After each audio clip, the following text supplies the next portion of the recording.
আসমা সুলতানা দেশীয় motive, block print এবং হ্যান্ডক্রাফটকে আধুনিক পোশাককে অ্যাডজাস্ট করে ফ্যাশন শিল্পকে একটা গুরুত্বপূর্ণ ভূমিকা পালন করছেন এবং ফ্যাশন শিল্পকে অনেক দূর একটা উচ্চ মাত্রায় নিয়ে গিয়েছেন।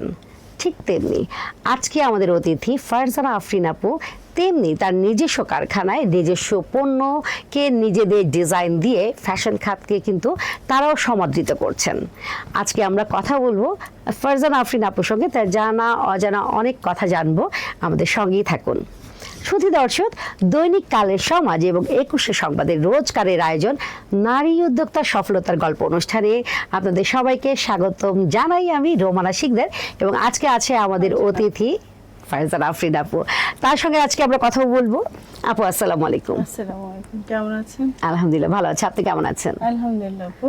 আপু আমি তো আমার মতো করে বললাম, আপনি একটু আপনার নাম এবং কি নিয়ে কাজ করছেন একটু দর্শকদের বলবেন। হ্যালো এভরিওয়ান, আসসালামু আলাইকুম। আমি Farzana Afrin, owner of Farzana boutiques, Rampura Aftabnagar C block থেকে এসেছি। আমি বুটিক্সের উপরে কাজ করছি। নিজস্ব আমাদের কিছু ফ্যাক্টরি আছে, ওখান থেকে আমাদের নিজস্ব দেশীয় যে সুতির ড্রেসগুলো কমফোর্টেবল, যে আমরা এখন গরমের সামারের যে ড্রেসগুলো বের হয়েছে আমরা সেটার উপরে কাজ করছি। এখানে কিছু মিক্স ড্রেসও আছে, যেমন আমাদের দেশীয় ঐতিহ্যকে ধরে রেখে পাশাপাশি আমরা আমাদের যে নিজস্ব যে দেশ, আমাদের অতিথি দেশ ভারতীয় কিছু পণ্য আছে আমাদের কাছে, আর কিছু পাকিস্তানি ড্রেস আছে, যদিও খুব রেয়ার, বাট আমরা একটু সংগ্রহ করেছি। যেহেতু আমরা শোরুম দিয়েছি, প্রত্যেকটা প্রোডাক্টে আমাদের মিক্স রাখতে হয়। চুজেবল ওমেন পার্সন আছে এখানে, তো তাদের জন্য আমার এই ভ্যারাইটিস আইটেমগুলো রাখতে হয়। তবে আমার সিগনেচার পণ্য হচ্ছে হিজাব। আমি হিজাব নিয়ে কাজ করছি। যত হিজাব কমফোর্টেবল হিজাব আছে আমার শোরুমে ভিজিট করবেন, অবশ্যই প্রত্যেকটা হিজাবে খুব কমফোর্টেবল।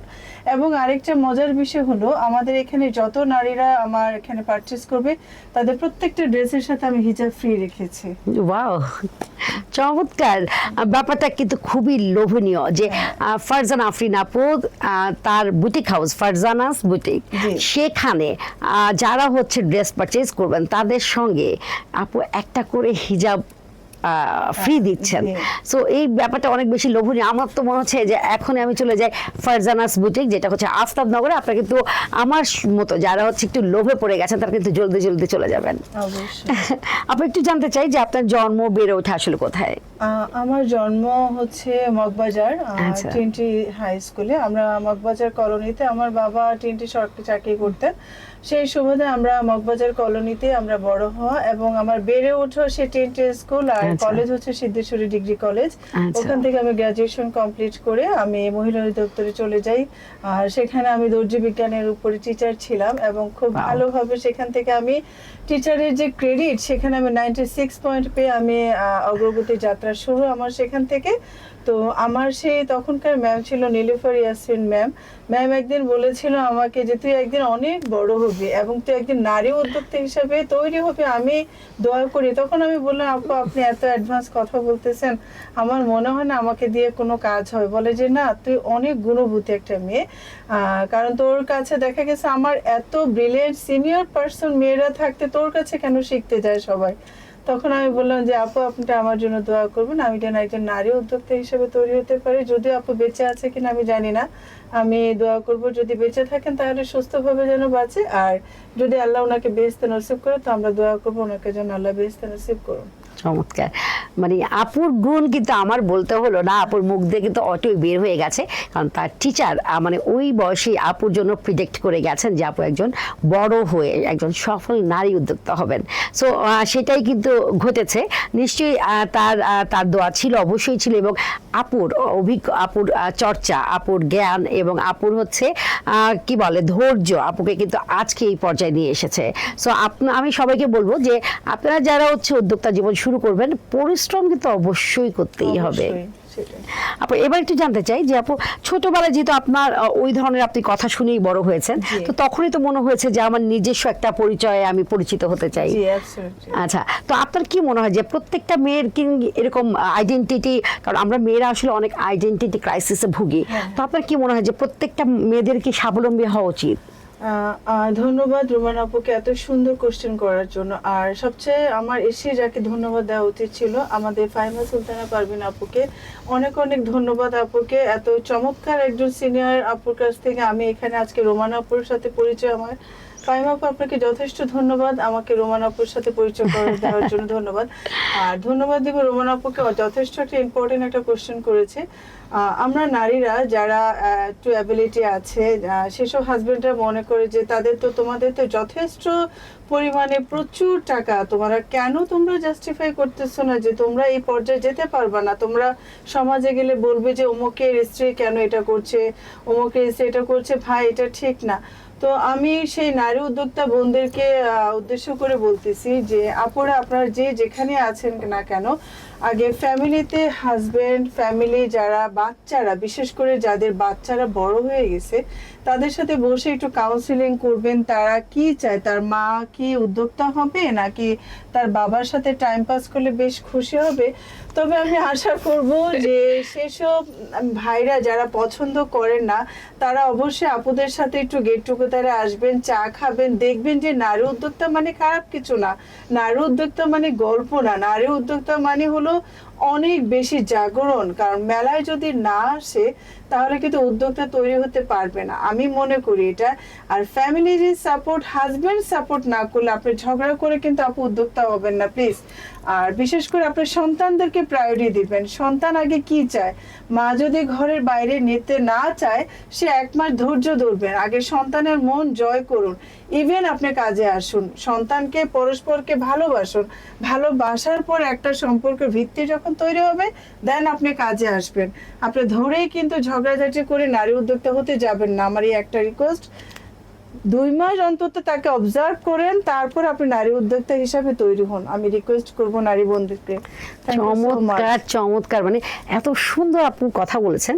তবে এটা তো সত্য যে আমরা নারীরা সবার আগে হচ্ছে আমরা হচ্ছে চেতন মনে বা অবচেতন দুইভাবে কিন্তু আমরা সংসারকে প্রায়োরিটি দিই, এটাই খুব স্বাভাবিক। সো আমার মনে হয় যে আপু যেটা বলেছেন যে ঝগড়া করে নয়, আপনি হচ্ছে বুঝিয়ে আসুন।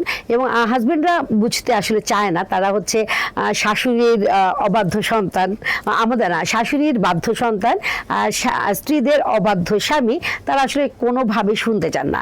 কিন্তু সন্তানদের উদ্দেশ্যে যেটা বলেছেন, চমৎকার একটা কথা বলেছেন যে হ্যাঁ, আমরা সন্তানদের ফেলে দিতে পারবো না, না সন্তানরা আমাদের ফেলে দিতে পারবে।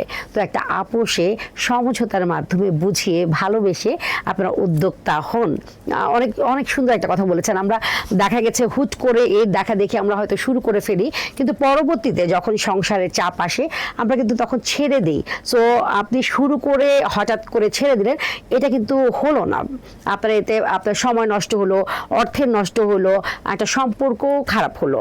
তো সবকিছু ঠিক করে যদি করেন তাহলে আমার মনে হয় আপনার মতো খুব চমৎকার বলেছে, আমার খুব ভালো লেগেছে। সো আপনারা আপু এবার একটু জানতে চাই যে আপনি মেলা, মানে একজন উদ্যোক্তার জন্য মেলা আসলে কতটা জরুরি? ধন্যবাদ আপু, অনেক বড় একটা কোশ্চেন। এই কোশ্চেন থেকে কিন্তু আমরা উদ্যোক্তা। আজকে এই কোশ্চেন যদি তৈরি না হতো, আমরা কিন্তু এই কোশ্চেনে অ্যান্সার বাই উদ্যোক্তা হতে পারতাম না। আমি ধন্যবাদ জানাবো যে সমস্ত নারী উদ্যোক্তা বোনেরা মেলা ইভেন্ট ফেয়ার করে, যেটাকে বলা হয়। আমি কিন্তু BH business club Jannatul Ferdous জান্নাতের মাধ্যমে কিন্তু উদ্যোক্তা হতে পেরেছি। সেখানে আমার এক বান্ধবী ছিল, ও অনেক আগে এসএমই মেলা হতে শুরু করে অনেক মেলাই করতো। তো আমার হাজবেন্ড বলতো যে মেলা মানে হলো গসিপিং, ফালতু আড্ডা। তো তার ভ্রান্ত ধারণা ভুল ভাঙানোর জন্য আমি যখন ফ্রেন্ডকে বললাম আজকে তোর সাথে আমি মেলায় যাব, তখন বললো ভাইয়া জানতে পারলে খুব রাগ করবে। আমি বললাম যে না, আজকে আমি যাবই তোর সাথে। তো সেখানে সেটাই ছিল জান্নাতুল ফেরদৌসের জান্নাতের মেলা। তো সেই মেলায় যে যখন 2টা বোনের সাথে আমি কাউন্সিলিং করতেছিলাম, তখন সে বললো যে আজকে জানিস বের হওয়ার সময় ভাইয়া বলছে যে যদি স্টল ভাড়া না উঠায় আসতে পারো তাহলে কিন্তু তোমার মেলা শেষ আজকে। বাইরে ভাই কথা শুনতে শুনতে আমি একটু চ্যালেঞ্জিং নিলাম যে জান্নাত, আমি পরের মেলায় কিন্তু আমি তোমার এখানে স্টল দিব। তখন ও ভয় পেয়ে গেছে, আপু আপনি স্টল দিবেন? আমি বলবেন যে হ্যাঁ আমি দিব, তবে শেয়ারিং এ। আমি জাস্ট, যদিও তোমার ভাইয়া সাপোর্ট করবে না, আমি শেয়ারিং এ। তো সেই শেয়ারিং এর মেলা থেকে কিন্তু আমি এক এক পর এক এক নিজেই নারী হয়ে এক একজন নারীর কাছে যখন আমি সাক্ষাৎকার নিতাম যে আপু কেমন লাগতেছে, আজকে সকালে কি হলো, তখন আপনার ভাইয়াকে আমি বললাম যে এই ভিডিওটা তোমার জন্য করা আজকে।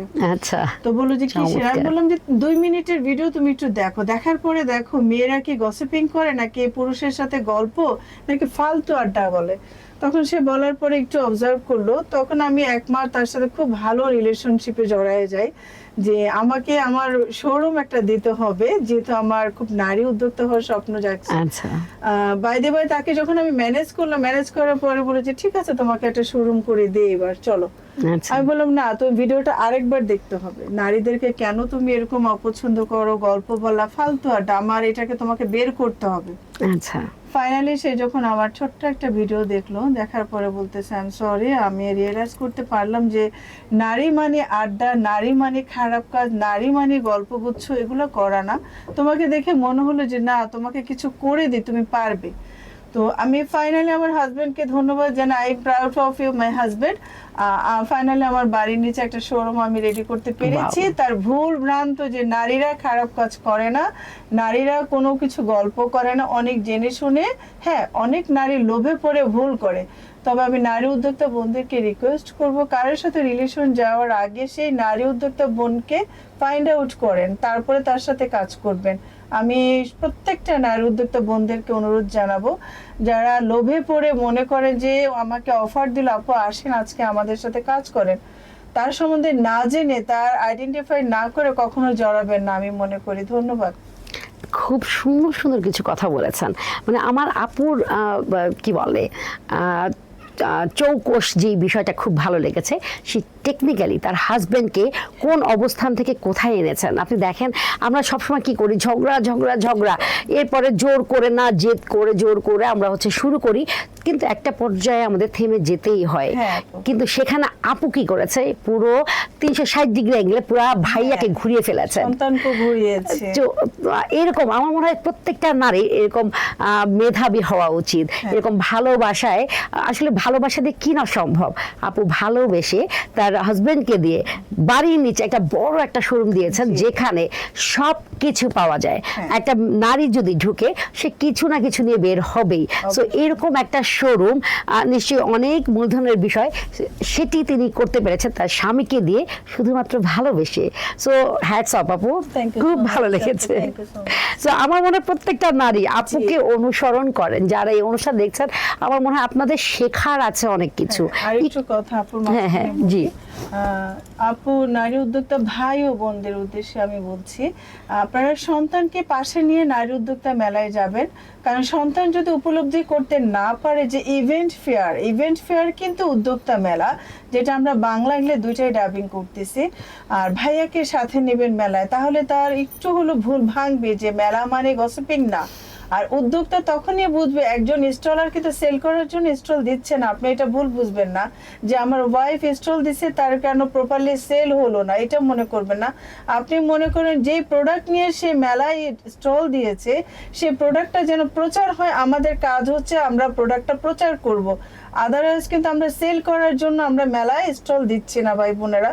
আপনারা কিন্তু প্রত্যেকটা নারী উদ্যোক্তা ভাই বোনকে ভুল বুঝেন যে মেলা মানে হলো পর্যাপ্ত পরিমাণে বিক্রি করবে, টাকা আমরা ব্যাগ ভরে আনবো। নো, আমরা আগে দেখবো আমাদের প্রোডাক্টটা প্রচার হচ্ছে কিনা, আমরা প্রচারের জন্যই কিন্তু এই মেলাটা। আপনারা সেল করতে পারবেন পর্যাপ্ত পরিমাণে, কিন্তু প্রচারের জায়গা পাবেন না। এই যে আজকে কালের সমাজ, আমি এখানে এসেছি আমার কিছু না বলা কথা যেটা আপনারা সবাই শুনতেছেন, এর মানে কি আমি প্রচার করতেছি। আমি কিন্তু রোমানা আপুকে লাইক করে এই কথাটা 10 জনকে বলতে পারতেছি। আমি একা হলে কিন্তু একা সম্প্রচার হতো, কিন্তু আজকে আমি 10 জনকে প্রচার করতেছি যে রোমানা আপুর হাসিটা আমাকে অনেক মুগ্ধ করে। আর ফাইমা আপুকে যথেষ্ট ধন্যবাদ, আমাদের আপুরা পাশে আছেন দেখে আমরা এক একজন সফল নারী উদ্যোক্তা তৈরি হতে পারতেছি।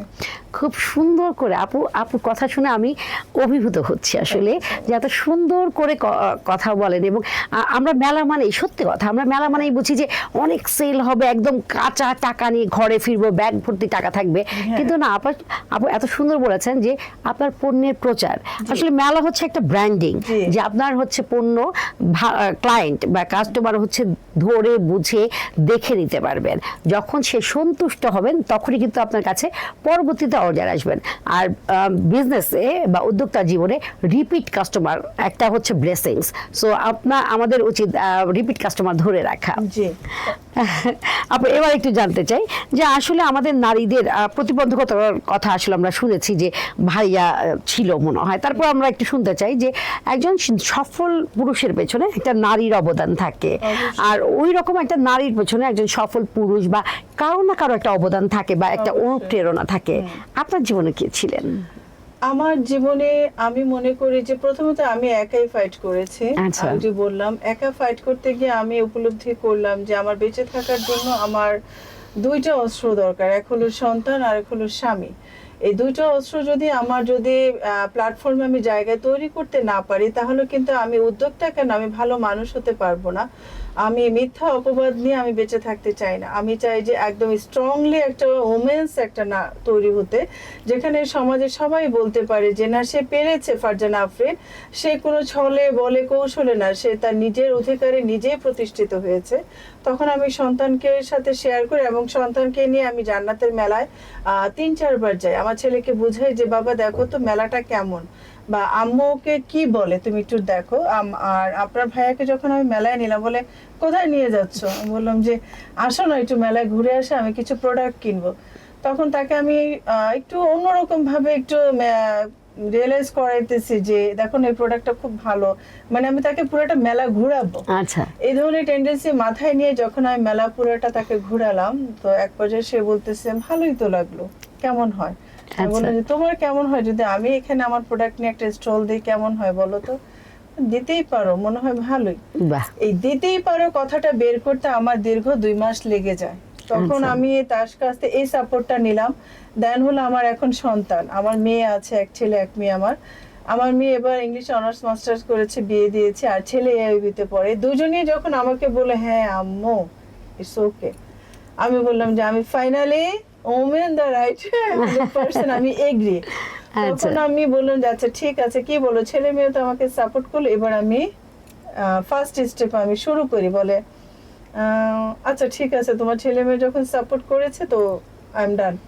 তো ফাইনালি আমার ওখান থেকে হলো আমি স্ট্রংলি একজন ওমেন পারফেক্টলি তৈরি হওয়া। আর আমার ওই যে বললাম হাজবেন্ডকে যথেষ্ট ধন্যবাদ এবং আমার সন্তানদেরকে যথেষ্ট ভালোবাসি। আগে সন্তানদের সাথে শেয়ার করবেন, সন্তানটা তিক্ত হলে কিন্তু সারাদিন কাজ করে এসেও কিন্তু ভালো লাগবে না। আর বেড়ে যাওয়ার আগে কিন্তু হাজবেন্ড জিজ্ঞাসা করবে কি আড্ডা দিয়ে আসলাম, এই কথাটা যেন আপু শুনতে না হয়। ওই আড্ডা শব্দটা আপনাকে লেস করতে হবে, তখনই ভালোবাসার বন্ডিং এবং ফ্যামিলির সময় দিয়ে আপনি উদ্যোক্তা তৈরি হবে। নট অনলি ফ্যামিলির বাইরেও যারা আছে তাদের বন্ধু মহলে একটা হাসি দিয়ে বলবেন, যত তিক্তই থাকুন না কেন আলহামদুলিল্লাহ ভালো আছে আমি, এটুকু বললে কিন্তু আপনার আশেপাশের মানুষ কিন্তু খুব ভালো থাকবে আপনাকে। চমৎকার বলেছে, চমৎকার। আমরা অনুষ্ঠান প্রায় শেষের দিকে, আমি ঝটপট কয়েকটা কথা বলতে চাই। সেটা হচ্ছে আপনি কি মনে করেন যে একজন নতুন উদ্যোক্তা তার তৈরি হতে গেলে প্রশিক্ষণ নেওয়াটা কতটা জরুরি? অবশ্যই ধন্যবাদ আপু, রোমান আপুকে। প্রশিক্ষণ তো অবশ্যই নিতে হবে, তবে প্রপারলি গাইডলাইন নিতে হবে আপনাকে। যারা মেলা অংশগ্রহণ করেছে, যারা স্টল দিয়ে, তাদের কাছে যেতে হবে। আদারওয়াইজ অন্য কারোর কাছে গেলে কিন্তু আপনি প্রশিক্ষণ পাবেন না। আচ্ছা আচ্ছা, না আপু এখন অনেক ইনস্টিটিউট আছে, আমাদের বেসিক আছে। আমি উদ্যোক্তা তৈরির মেলা, মানে উদ্যোক্তা তৈরির ব্যাপারটা বলছিলাম আর কি। উদ্যোক্তা তৈরির ব্যাপারই বলছি, ইভেন্টে তার মেলা স্টল দিতে হবে, সেটা থেকে আপনার উদ্যোক্তা তৈরি হতে ইজি হবে। আচ্ছা আচ্ছা, চমৎকার বলেছেন আপু। আপনার কি মনে হয় যে আমাদের দেশে যেইভাবে যে উদ্যোক্তা হচ্ছে, যে কিছু উদ্যোক্তা অকালে ঝরে যাচ্ছে বা কেউ হচ্ছে কন্টিনিউ করছেন, এই দুটার মধ্যে কেন, মানে কেউ ঝরে যাচ্ছে কেন আর কেউ রান করতে পারছে কেন, এটা একটু ছোট করে বলবেন। এটা অনেক ইম্পর্টেন্ট একটা কোশ্চেন। ঝরে যাচ্ছে যারা বেশি লোভ করবেন তারা ঝরে যাবেন, লোভ যারা করবেন না তারা স্থায়ীভাবে নারী উদ্যোক্তা তৈরি হতে পারবেন। চমৎকার, এক কথাই বলে দিল লোভ, লোভে পাপ, পাপে মৃত্যু। এই ব্যাপারটা আমরা কিন্তু ছোটবেলা থেকে একদম ইংলিশ ট্রান্সলেশন আমরা শিখে এসেছি, লোভে পাপ, পাপে মৃত্যু। সো এই ব্যাপারটা মাথায় রাখবেন যে লোভ করা যাবে না, ধীরে সুস্থে কচ্ছপের গতিতে আগান, একটু ধৈর্য ধরুন, পরিশ্রম করুন, সফলতা আসবেই। আপু আমাদের এখন একটু একটু ভিন্ন দিকে চলে যায়, সেটা হচ্ছে যে আমরা শুনেছি আপনি খুব ভালো গান করেন, আমাদের অনুষ্ঠানের জন্য যদি 2 লাইন একটু গান গেয়ে দিতেন। Thank you so much. আমিও যদিও অনেক আগে কানাইশের শিল্পী গোষ্ঠীর সাথে আমি একজন সিনিয়র সিঙ্গার ছিলাম, আমার ম্যাম ছিল ফেরদৌসারা ম্যাম, এখানে আরো অনেক ম্যাম ছিল। দীর্ঘ পথ চলার মাঝে আমার বেবি হওয়ার পরে আমি গানের ব্রেকে চলে যাই, আর আমার গান গাওয়া হয় না। তো আজ বহু বছর পরে যখন সেই স্মাইলিং আপুর সাথে আমি বসে আছি, তো গান আমি গাইবো, ভুল ত্রুটি হলে মাফ করবেন আমাকে। ধন্যবাদ। আজ এই দিনটাকে মনের খাতায় লিখে রাখো, আমায় পড়বে মনে, কাছে দূরে যেখানে থাকো। ও হো হো,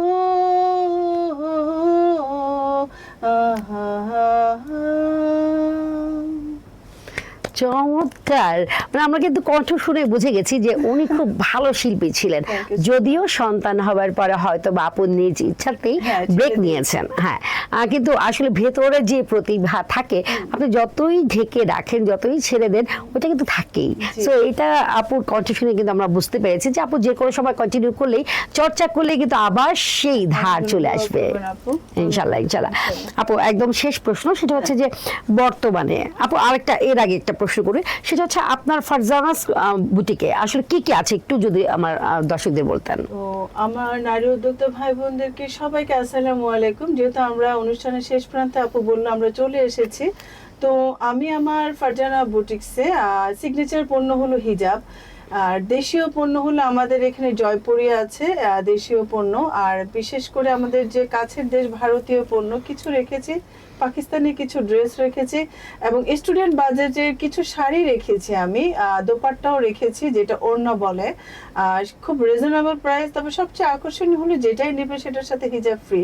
তো আমার অ্যাড্রেস হলো, আমি আফতাবনগর, রামপুরা, সি ব্লক, 2 নম্বর রোড, 2 নম্বর হাউস। আপনারা সবাই আসবেন, সবাইকে চায়ের দাওয়াত রইল। ধন্যবাদ। চমৎকার, চমৎকার। আপু আরেকটা কোশ্চেন, আপনার কি অনলাইন পেজ আছে? অনলাইন পেজ আছে, বাট আমি কন্টিনিউ করছি না, আমি অফলাইনে ডিরেক্টলি আমার শোরুমে আসার অনুরোধ জানাবো। সেখানে আসলে আপনারা অবশ্যই ডিসকাউন্টও পাবেন, হিজাব। ওয়াও ওয়াও, চমৎকার। এরকম লোভনীয় অফার থাকলে কি না যাবে বলেন তো?